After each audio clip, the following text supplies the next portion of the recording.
श्रीमहालक्ष्मी क्षीरसागरकन्यका उत्तिष्ठ हरिसम्प्रीते भक्तानां भाग्यदायिनी श्रीलक्ष्मी श्रीमहालक्ष्मी क्षीरसागरकन्यका उत्तिष्ठ हरिसम्प्रीते भक्तानां भाग्यदायिनी उत्तिष्ठोत्तिष्ठ श्रीलक्ष्मी विष्णुवक्षस्थलालये उत्तिष्ठ करुणापूर्णे लोकानां शुभदायिनी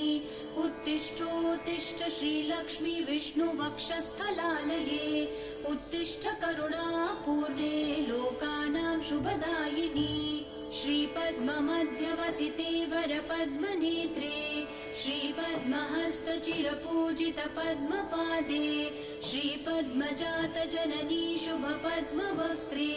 श्रीलक्ष्मी भक्तवरदे तव सुप्रभातम्।